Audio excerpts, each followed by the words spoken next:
Now it's time for spiritual learning with Priestess Lily.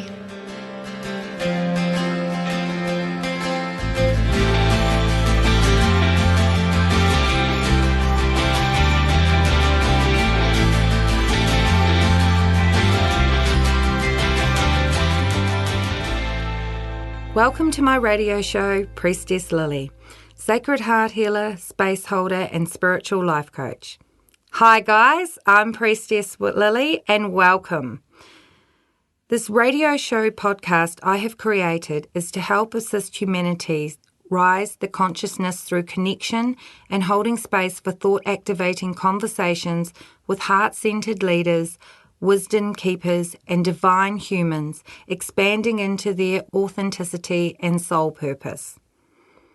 Which brings me to introduce you to my next guest.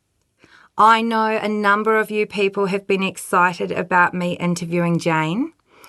Jane Catherine Severn is a psychotherapist, a passion therapist, and a menstrual education, living and working in Christchurch.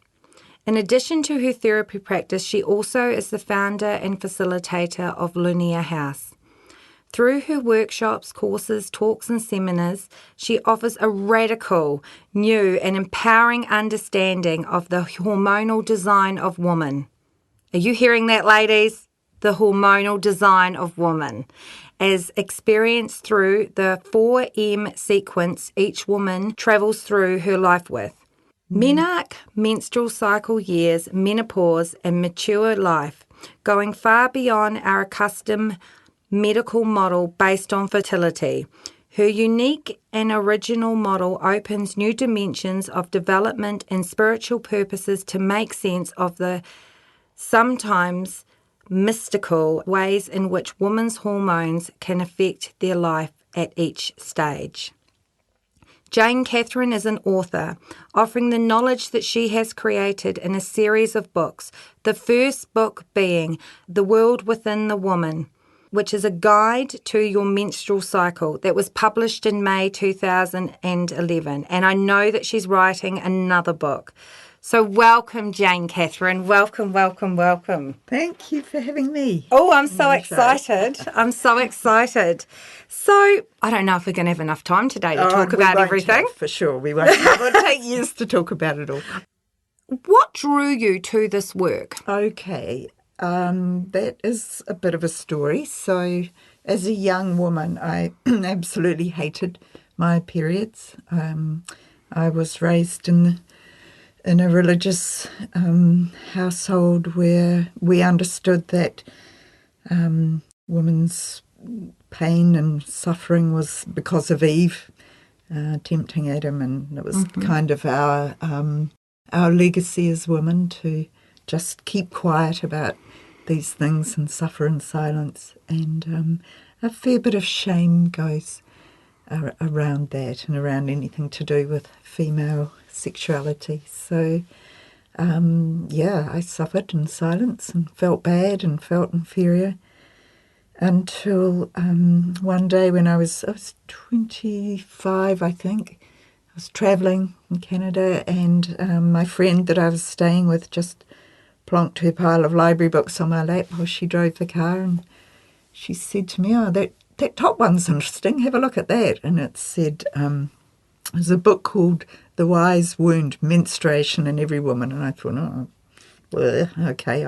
And I just flipped that book open randomly at a page, and I read one or about half sentence, just one thing jumped up off that page to me that I hadn't known, which was that women's cycles match moon cycles, wax, wane, bigger, smaller. And just that tiny fragment of knowledge woke me up. It's like it spun my whole world around and put it back down in a very different place, because I instantly recognised if that's true about us, then we make sense in ways we've never been told. We fit in the universe and the way that life's designed in more ways than we've ever been told. As soon as I knew that our cycle matched the moon, I thought, it's not just periods. It's every day of the month.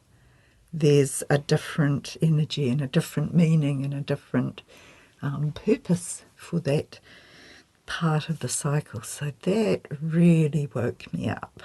And right from that moment, I felt good about being a woman. I thought, right, if that's true, there must be a whole lot more of that knowledge. And I'm going to find it. And I'm going to find the women that know that knowledge. And I bet they all live together and have a fantastic life. So I came whizzing back to New Zealand to look for other women who would know the rest of the knowledge that went with that piece. I felt like I'd tripped over the corner of a buried treasure chest sticking up out of the sand. I just knew there was more. And, of course, I couldn't find it anywhere. This was way back in the 1980s, a long time ago. We didn't have the internet. I looked in libraries. I went to doctors' offices. I looked around every place I could think of where that knowledge might be. Of course, I only found the same old ghastly old stuff about everything that'll go wrong and all the medications you'll need. So after a while, I realised, I thought, I'll train to be a counsellor. They know the meaning of life. That knowledge must be in there. So I went and did that. But no, there was only horrible old medical knowledge in that field as well. So by then I was a counsellor and I had a women-only practice. And, of course, it became apparent to me there's only one place left to look, and that is in the thing itself, in the way that women experience these things, and to take the prejudice out of my gaze and try to look at it with fresh eyes and curious eyes and humble eyes, and to ask, what story would women's hormones tell me if they were allowed to speak for themselves? And my goodness, as soon as I started looking in that way, this beautiful design emerged. It was like one of those old magic eye books where you see a hidden picture. Inside the picture that's apparent, there's this other picture, and it emerged so beautifully and clearly just from the way that these things presented. And then pretty soon I noticed that older women, like in their late 40s or 50s, they were all coming in with a different story about themselves, and like I don't know myself anymore and I can't do anything the way I used to, and what's wrong with me? And I thought, that's interesting. I wonder what these hormones are up to. And so more of the picture emerged, and eventually I had this, you mentioned the 4M sequence. Yeah. The Menarche, the first period, the years of menstrual cycle, the menopause transition, and then mature life. So I call it the 4Ms. Hey, that's a thing in itself. That's a whole design. It's not just about fertility. Fertility is one part of it, but there's so much more.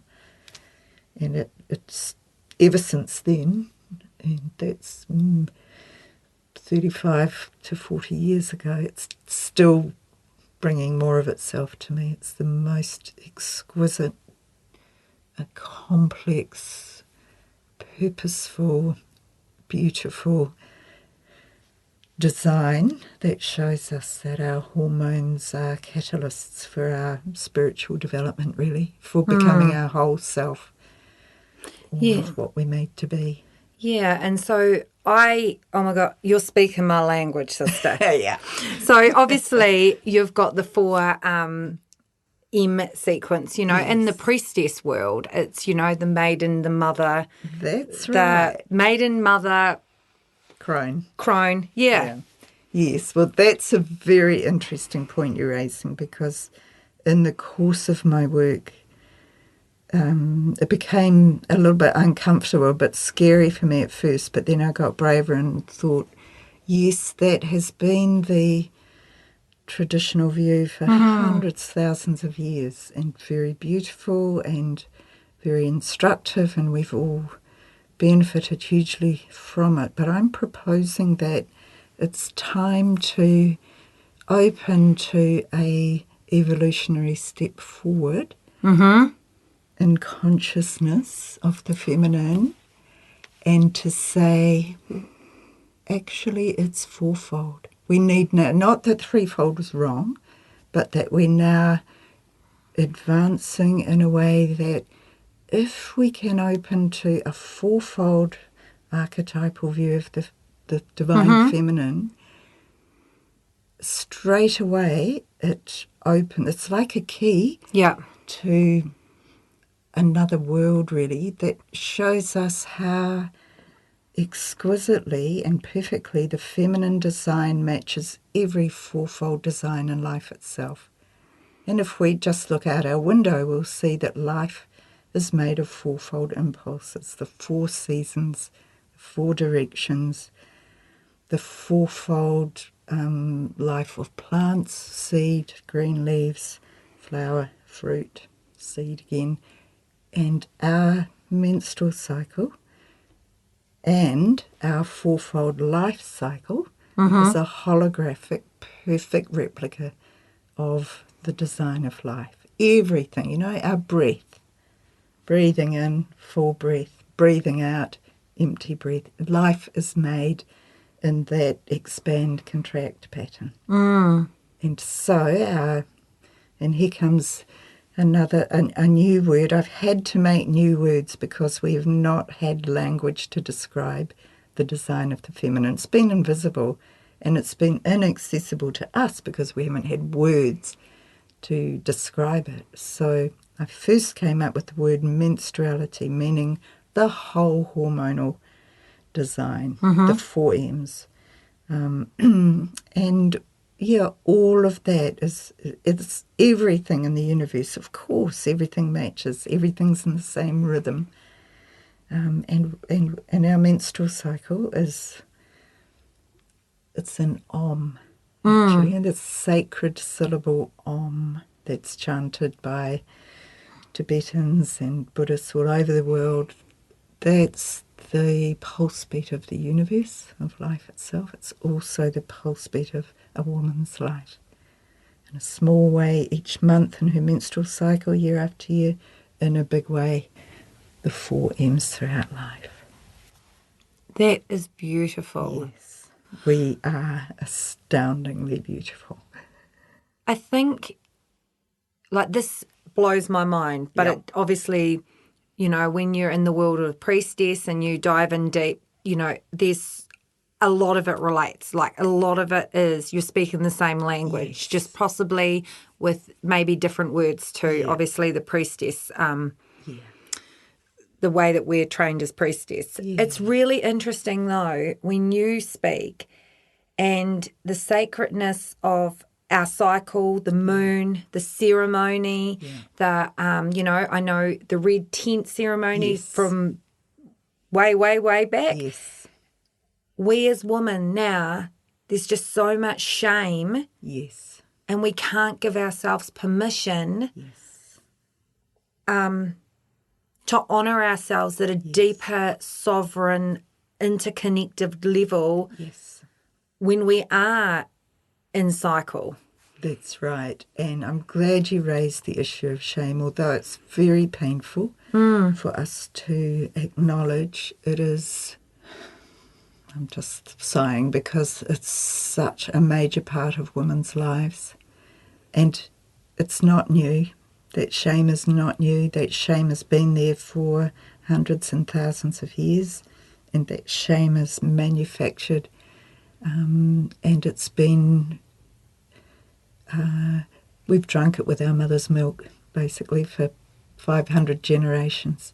Because women were known to be very powerful, very much able to connect with spirit in the hormonally awakened parts of the cycle, the menstruation. Just as you go into menstruation, when you feel so thin-skinned and sensitive, that was known to be a time of ability to connect with the divine, to dream dreams, to have visions. And I'm sure you've talked about this many times already on your No, we haven't program. Actually. But of course, in those days, all women would ovulate on the full moon, because ovulation is actually triggered by light. And that's me now. Yes, that's me now. Very natural. And I know that I know when I book my diary out because I'm a medium, I know when I'm the most potent. Yes, you would be very... When I'm really awake. potent and I kind of get, people's names off, and I sometimes go, holy crap, where the hell did that come from? Exactly, yes. And then I know when I'm not so, when I need to not work, when I need to just rest on the couch. Off-season, And that's taken me ages to get to that point. Yeah. And it's a shame it only takes us ages because we've been talked out of it. But yes, so in those days all women would ovulate on the full moon and then of course menstruate on the dark of the moon, and they would all withdraw, not out of shame. That's been corrupted to be a shame for exclusion. But originally it was, nobody would dream of asking a woman to do her normal work at that sacred time. So they would all withdraw to the red tent or the sacred, a retreat, a segregated place where nothing else could bother them, so that they could rest and do their spiritual work and bring back the messages from the divine back to their communities after their menstruation was finished. And that was all, this whole society just lived in the menstrual cycle rhythm, and it worked as it would for us if we lived it that way. So, but unfortunately, as patriarchy took over and wanted to control and dominate life rather than live, with respect to nature, that was turned into a shame, a banishment. And women have carried that shame. And if you look at the origins of medicine and all of the historical ways in which it's just been an assumption that women's hormones are capricious and troublesome, and that women are mad, bad, sad, crazy at different hormonal times, both menstrual and menopausal. They've both had the same persecution. And so you'll find, I think, that although I totally respect and am grateful for medicine's wish to alleviate suffering, some of it's been built on an assumption that women's hormonal processes are pathological and need medicating, rather than are natural and need supporting by societal customs that can allow them to happen unimpeded. So we've all been asked to live as if our menstrual cycle and menopause wasn't happening.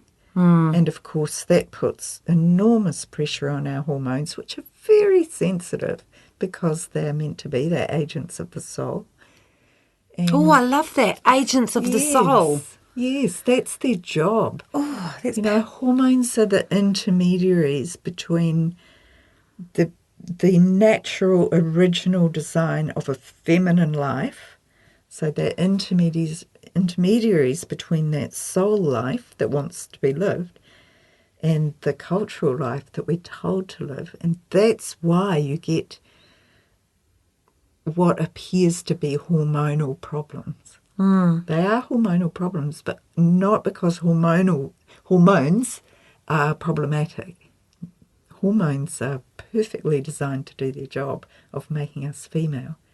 But if we're not allowed to be fully female, like if we have to be the same every day of the month and go to work and do our jobs and raise our families, then we put pressure on our hormones, which are trying to say, well, you're a woman, so you're going to be variable. You can have lots of energy this week and not much next week. If we don't have a life that can accommodate that, we put pressure on our hormones, and our hormones start to go, oi, this isn't good. This isn't working. I can't do this. And we blame our hormones when they're only trying to make us female.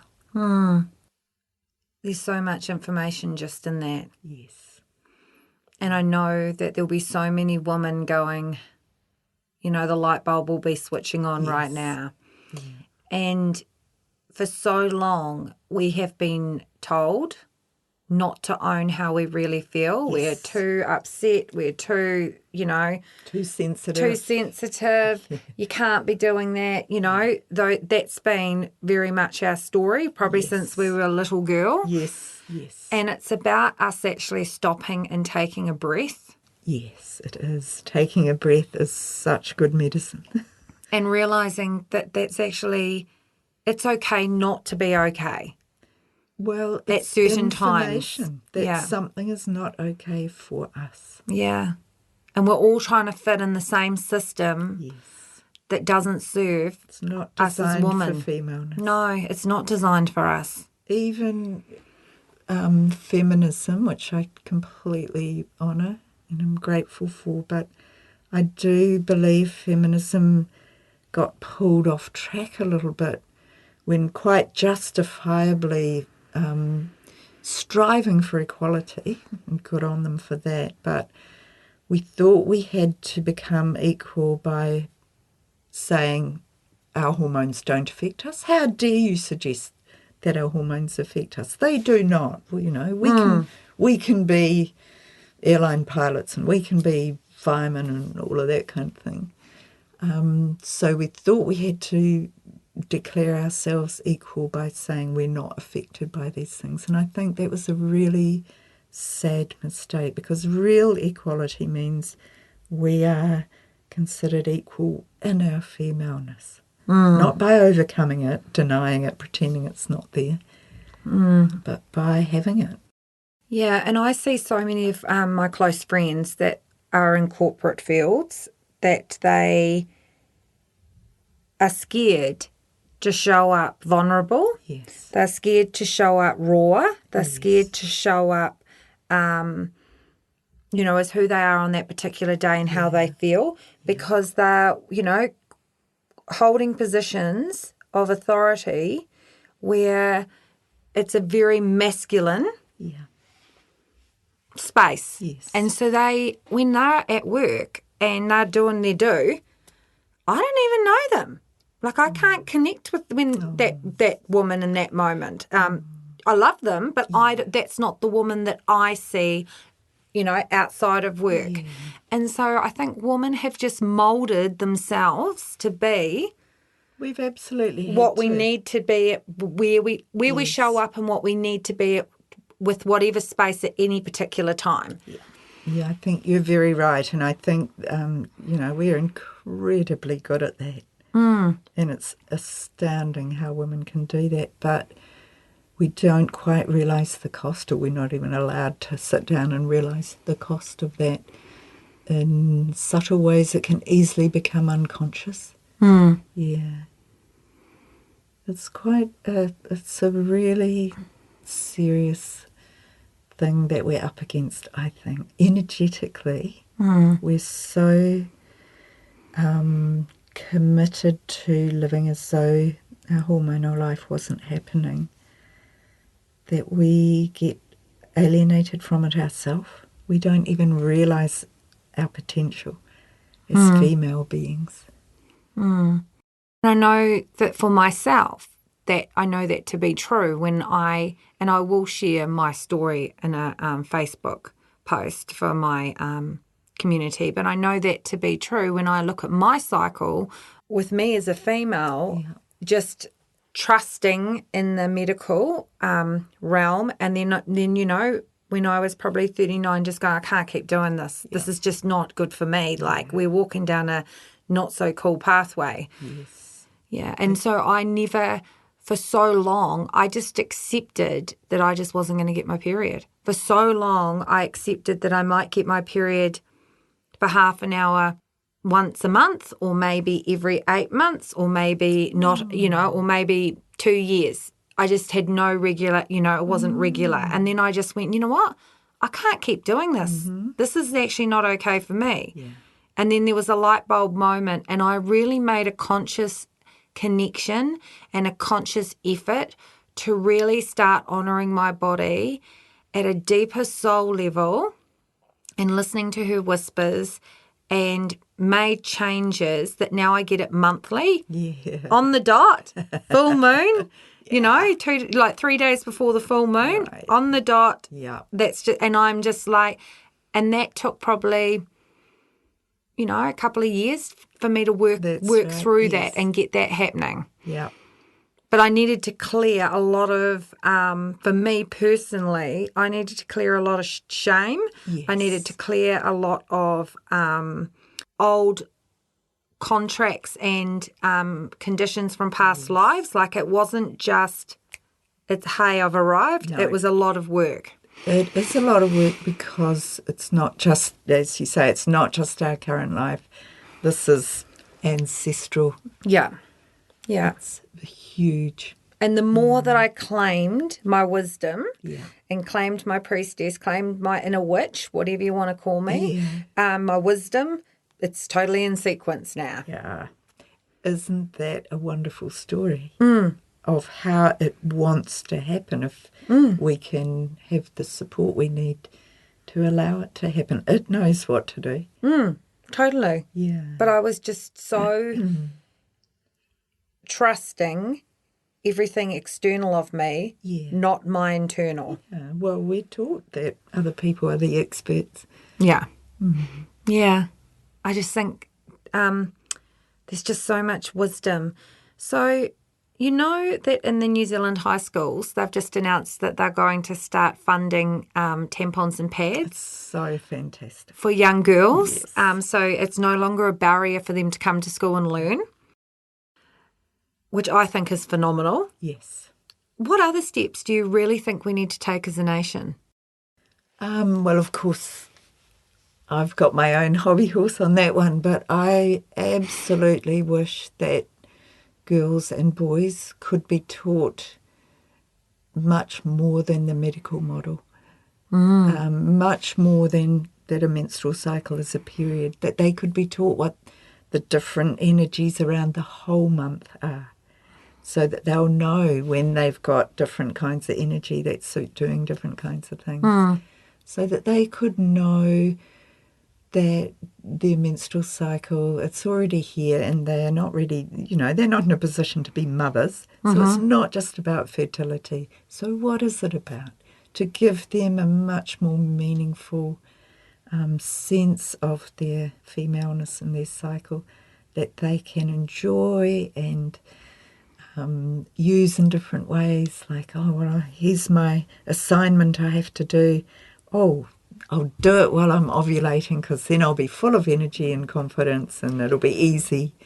And then when I'm menstruating, I can have a rest. If they could know these simple, natural things about their cycle, it takes that weirdness out of it because it's all about, having babies. It's not only about having babies. No. And that's not what 12-year-olds need to learn about. They need to learn about what it's for them at their age.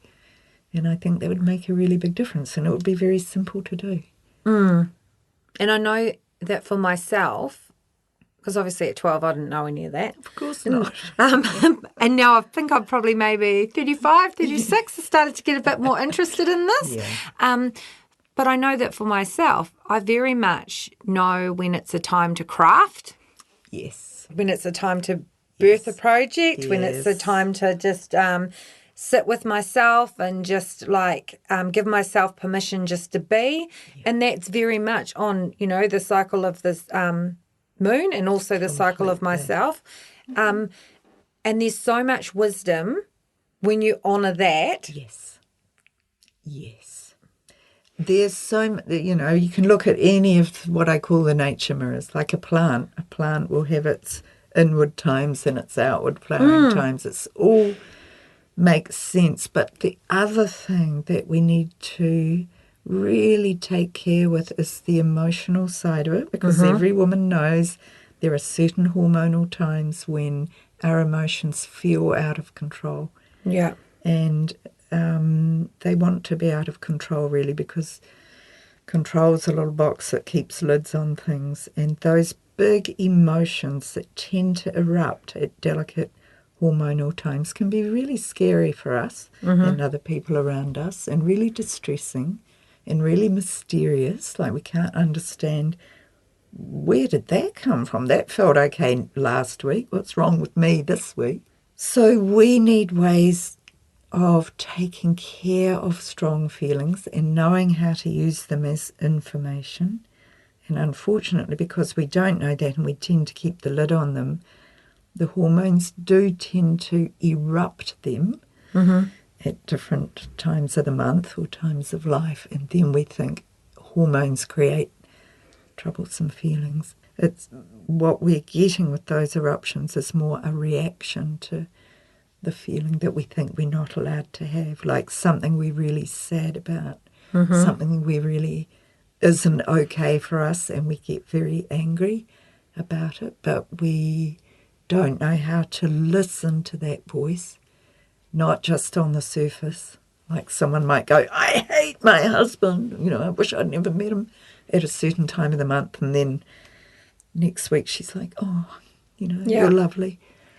And he'll be going, what? Yeah. What's going on here? Yeah, and fair enough. But if she knows that surface big hormonal feeling might not be the whole story, it might be the lid that she needs to look under. So we need this in schools as well, to understand how to work with feelings that seem very intense, troublesome, how to understand the information they're trying to bring us. Yeah, I love that. They're all purposeful. For the women listening that are menopausal, Yes. Yeah. what's happening for them? Right, what's happening for them? Because I know that there's a number of ladies that will be listening to this that are probably thinking, oh, what about me? Yeah, oh, what a good question. What about me? Yes, and I have to say it's my favourite part of the whole thing, because menopause is such a character. But what's happening for them is that the 4 separate energies of the menstrual cycle that we've been round and round for years and years, so we can perfect each one of them and really get to know the 4 basic ingredients that make up the feminine nature. Then we come to a point of graduation in the overall 4M thing, where we no longer have those 4 energies one by one around the month, but we are asked to put them in the blender and whisk them all up and learn how to carry them all at once. And that's why we can hit some turbulence there, 4 big currents coming together. So it's an alchemic process, really, where all the 4 are blending up together. Now, we all know that menopause brings with it some very interesting and weird and intense, what we call symptoms. And they certainly disrupt our lives, and therefore we think we need to get a medication to make them go away. Yeah. Of course. However, they are here to disrupt the status quo, the way that we've been conditioned to live, and they're here to say, hang on a minute, I've got some other important energetic prompts here for you now. For example, let's talk about hot flushes, because that's a thing that many women encounter, and it interrupts what we're trying to do. I believe a hot flush is here to compel us to feel the alchemic change, the energetic change that's happening inside us. Hot flushes are actually made of big, strong, mature, feminine energy. That's bigger than anything we've known so far. It's bigger than anything that the world allows. It's something the world needs and doesn't have, the mature feminine energy. And it's so big and so hot inside of a woman. It's like, feel this. Feel how much there is of me now. What can I do with all this? A friend of mine said, wow, imagine if we could plug this into the national grid. Yeah. It would light up the whole nation. It's huge energy. And we've been taught to fear it and make it go away. But it wants to be felt. Otherwise, we would have a mental notion of menopause, and that wouldn't cut it. Menopause is all about propelling us into an expanded consciousness. That's why it's got such... you can't deny it. You can't pretend it's not happening. It really makes its presence felt. And I love that you expanding us to a consciousness. Yes. Because that's very much a woman awakening. It's what this is all for. It's what our hormones want to do, make us conscious. And I know that, when we go back to the priestess, mother, maiden, crow, they're now saying because we're living longer, our life expand. They're putting in between mother and crow the Magdalene energy, which is our wisdom. Yes. Which is what you're talking about. Yes, I am. Yeah. I'm not convinced that we're living longer, actually. I think more women died younger in the past. So the average lifespan was shorter. But there's always been writing and talk of menopause and cronehood. But yes, that's the Magdalene energy is a wonderful way of putting it. I call it changing woman, Yeah. It is a very distinct phase, a very necessary and a absolutely wonderful phase of expansion. You become twice the woman you were. It's incredible. Even another common symptom is brain fog, can't remember, can't concentrate. Many menopausal women have this, and I had it majorly.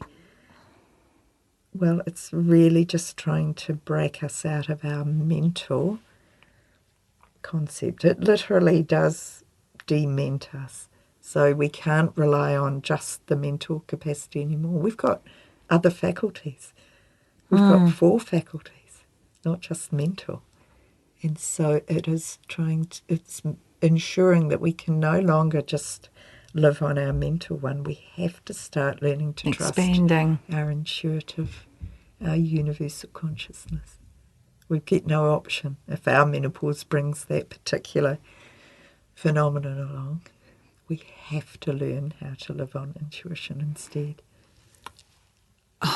I mean, we could do a whole podcast just on menopause. We could do it, yeah. Because that, for me, I'm not at that phase yet, but I know a lot of my close friends are. Yes. And they're in fear of themselves. Yes. They're completely in fear of what is happening to their bodies right now. Yes. Because it feels like you're losing the important things that we live life with. It can be really scary if nobody is saying, here's the purpose of it all. Here's the potential, the invitation. I don't want to make this sound like a fairy story, that's all just symbolic or anything. It's absolutely embodied daily reality. We sweat in it, It's frightening sometimes. But that's what consciousness requires. You can't stay the same. And if menopause has got a single commandment, it's that thou shalt not stay the same. Yeah. And that's where HRT, I call it hormone resistance therapy, did us such a disservice to whole generations of women because it tried to make them stay the same, stay young, stay in the previous developmental phase. And I know that this is your life's work. Yes. Because you've just birthed a book into this world. Yes, I have. Called World Within Woman. Yes. And it is phenomenal. Yes. Yes, it is phenomenal. And you're birthing another book. There'll be, the next one's The Alchemy of Menopause. Oh. Yes. Delicious. Yes. Tell me about this book.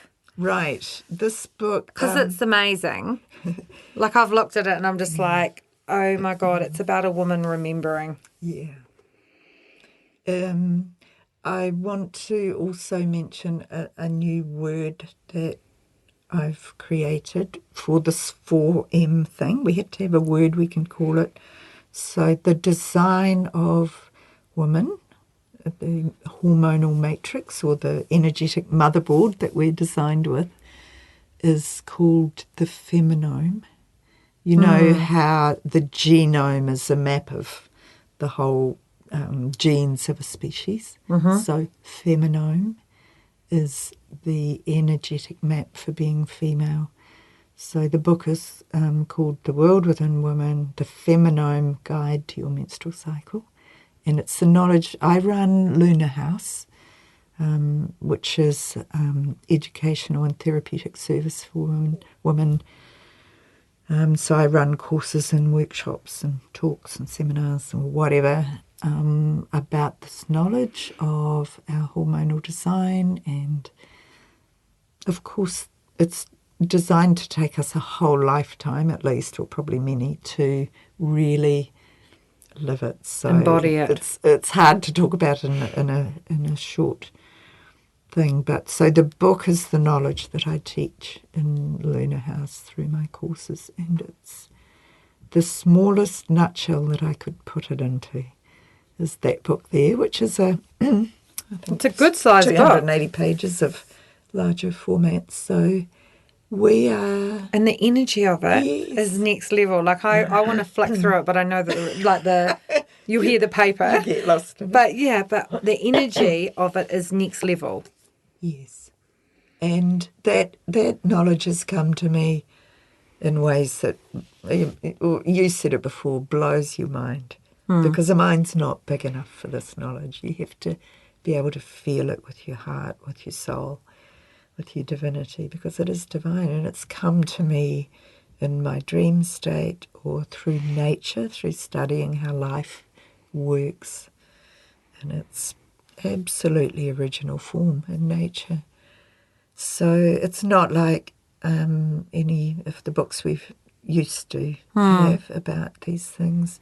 It's from a hormonal point of view, like how the hormones would want the story told themselves so that they can do what they're designed to do. And it makes it, takes the struggle out, and it takes the shame out, and it takes the bafflement out about why would my hormones do these horrible things to me. You can, once we understand it's purposeful and it's benign and it's on our side, we can relax and begin to trust and therefore know how to support ourselves through these things, because they don't fit in the culture. No. Yeah. No. So we need each other. No woman should ever have to go through any of this in isolation. And when you look at the way the Western world conducts itself around women compared to other cultures and how they're honoured at a deeper level, there's so much more work we need to do. There is. And the Western culture's not the only one, by the way. There are other cultures that give their women a terribly hard time. But yes, there's a lot of work to do. But if we can just get that trust going for ourselves and with each other, that's the beginning place, like a wee seed of something new that can grow, that we can pass on to our daughters and our nieces and all the girls we know and all the women we know. Yeah.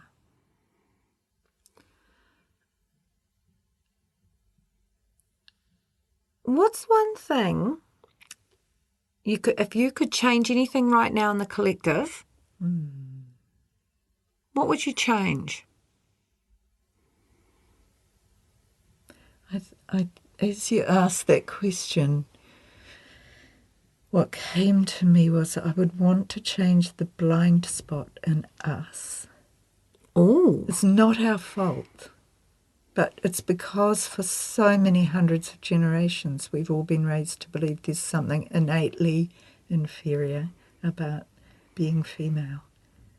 And unconsciously, because we've just inherited that bolus, we don't even realise how blind we are to it ourselves. So that's what I'd want to change, and that's what I go for in my workshops. And I have never known a woman to question it. They, once early in the piece, a scientist said to me, well, how do you substantiate that, Jane? Because he was looking for academic footnotes, and of course there weren't any. And I say I substantiate it by the way women respond to it by going, of course. How did I not see that? I know this. I just didn't realise I know it. And that's the thing. The greatest power you can give yourself is your remembering and your reclaiming. Right. And I think when we really get deep into our work and into our body at a sovereign soul level, Yes. not a superficial out here level, an internal sovereign soul level, that is where our wisdom is. Completely. It has to blow your mind to get your mind out of the way. Yeah. Because it's, for me, my works, I don't teach women anything new. I just blow on the spark that's in them already, and it lights up. Okay. Our bodies know this. Our souls know this. Our hearts know this. It's only our mind that doesn't. So, yes, we have to blow each other's mind and let ourselves know with the other faculties that we have. And a woman truly claiming herself in all aspects of who she is a woman truly empowered, and a woman that patriarchy fears. Yes, which is why it's all been shut down so hard for so long. Oh my God, there's just so much deliciousness in this. So what do you do for a sacred practice for yourself to honour you? Yeah, I have to be out in nature. I'm a mountain goat. And really, this work that I do was born in the mountains and in the rivers and the rocks and the plants. So that's my cathedral. Meditation is just essential to me, and mostly outside if I possibly can. Yeah, just opening to the divine as she is all around us all the time. Yeah, I love that. Yeah. And if you could tell your 5-year-old self anything, don't we wish we could go back there? Oh, yes. What would you tell her, Jane? I would want her to know that femaleness is absolutely a perfect way to be. She didn't know that. Yeah. I would want her to know she's beautiful and perfect just as she is. Not by being any different, just as she is. And that those secret little dreams and hopes and wishes inside her, those really secret ones, they're the ones to listen to. Yeah, I love that. Yeah. I love that. Is there anything else you'd like to share? Any wisdom or anything that you feel the urge would be the greatest insight for the listeners? That's a hard question. I want, above all, I just want to say to women, you make sense. Just as you are. It's like learning a new language that turns out not to be new after all, but it feels new at first. The language of our hormones. You know, it's like retuning the dial of your radio to what's actually there, underneath all of the ways that we override ourselves, because we have to get on with what the culture demands of us. Under there's a world of such beauty and eloquence and elegance that we can get to know with ourselves and with each other. And it'll blow everybody's mind. I love that. And so I will share on the podcast and also on the Facebook page your link to Luna House. Is that how you'd like people to contact you and purchase your book if they'd like to purchase it? Yes, indeed. Thank you so much for coming in today and sharing your wisdom. I know that there has been so many key notes for the woman listening, and there will be so much light bulb moments happening that will be giving them greater permission to show up and be themselves. Wonderful. So thank you for your time. Thank you for your time and for giving me this way of speaking to more women. I really appreciate it and wish you well. Oh, you'll be back, sister. You'll be back. My show, Priestess Lily, is fortnightly, so I look forward to having you tune in next time where I'll be interviewing another amazing divine leader holding space in her field of wisdom and making an impact in this world. Much love and gratitude always, Lily.